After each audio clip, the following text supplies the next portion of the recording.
Welcome to the Geeks Attic. This is a book review of Star Wars: The High Republic Into the Dark. Star Wars: The High Republic Into the Dark was written by New York Times Bestselling Author Claudia Gray. Now, this is the first YA novel within the High Republic era. I want to thank Disney Lucasfilm Press for sending out this copy for me to review. Now, let's go ahead and dive into a brief summary. Jedi apprentice Reath Silas is to report to his master on the Starlight Beacon. He is out to work on the frontier in the outer rim of the galaxy. He has no interest in that sort of thing whatsoever. He would rather stay on Coruscant and work in the archives. But being a Jedi apprentice means that you have to do what your master tells you to do. So Reath Silas hitches a ride with a couple other Jedi on a hired vessel called the Vessel to go out to Starlight Beacon. However, they don't get to their destination because of a hyperspace galactic emergency that unfolds, which we all read about in Star Wars Light of the Jedi. When the vessel pulls out of hyperspace, there is another space station nearby. So, the vessel makes its way to this space station, as do several other spaceships that are around the area. They'll have to stay there until the hyperspace lanes are safe to travel once again. This space station is old, it's ancient. Plants have taken over the interior, the air is breathable, there's old droids there that take care of these plants. But the Jedi, they discover a darkness within this station, and the Jedi take it upon themselves to remove the darkness. But with a strange twist, the actions taken lead to a new, disorderly Jedi, an odd discovery, and frustration. So let's go ahead and talk about characters. I just picked two random characters to talk about. The first one being Cohmac Vitus. Now, he's a Jedi Master. Long ago, he went on a mission that did not go as planned, and the mishaps of that mission had a long-lasting effect on Vitus. He also has a very hard time with the rules within the Jedi Order and the training that the Jedi receive. To have a lack of emotion and attachment makes him angry. He thinks that that's wrong of the Jedi and that they should have a form of attachment. Up next is Affie Hollow. Now, she works for the Bind Guild. It's like a transportation guild. She works on board the ship The Vessel, which is the ship that takes the Jedi to the ancient space station. Long time ago, Affie lost her parents and was taken in by the leader of the Bind Guild, so someday Affie would take control of the guild. Well, Affie Hollow finds something unusual on the space station that they are visiting, which leads to the discovery of some very shady business going on within the guild, and she has a problem with it. Let's get into my overall thoughts.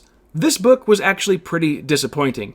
Now, every single time I open up a Star Wars book, I have high hopes. I hope for the best. I'm going to be spending a lot of time reading the book, so why would I want to spend my time hating something? I don't. I want to like it. I have high hopes.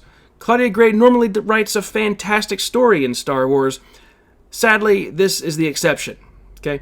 Reading Star Wars Into the Dark was a chore. The magic of Gray's storytelling was absent. That sucks. The characters were bland, the villains were awful, as unintentionally comical, and the story was absolutely boring. There was a secondary story being told throughout the book. It's like this past mission of the character Cohmac Vitus that I'd mentioned earlier. It's his story 25 years ago about the mission that goes bad. It's pointless. It's a waste of ink. Nothing really comes out of it. It's tacky. Many parts of the story just kind of seem to jump around certain details. Descriptions were lacking. But for the most part, the dialogue wasn't too bad. So that's a plus. The High Republic main villains are the Nile, okay? This book does have some of the Nile, which come across as an afterthought without any sort of intimidation or spooky, disturbing factor. Okay, the other villains in the book, the Drengar or Drengir, they look creepy if you've seen the artwork, but in this story, they are dumb. Okay, if you've seen the film or musical, I think it's a musical, of The Little Shop of Horrors, okay, the big talking plant that eats meat, then those are the villains. They're big plant creatures that speak basic, and they just want to eat meat. Aspects of the story had potential had they been altered slightly. The twist that unfolds was very disappointing and frustrating. I don't know what it was. It feels like Claudia Gray was sleeping as she was writing, or the editor was sleeping as they were editing. It just did not go the way that I wanted it to. And I keep it honest here. I always keep it honest here at the Geeks Attic with my reviews. I loved Light of the Jedi. I thought that the Test of Courage was okay. It was fine. But this, oh man. I'm really bummed out. I really wanted this to be a great story. I like Claudia Gray's writing. She's always done a great job with her stuff. This book, man, ooh, ouch.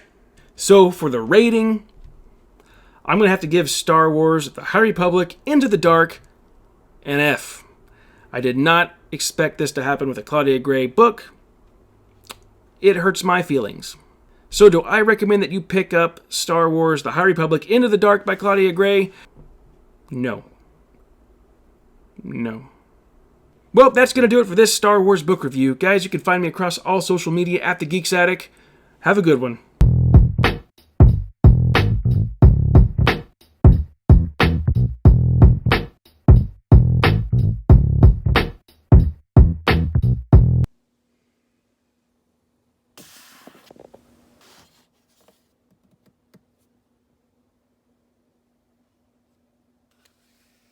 You were so good.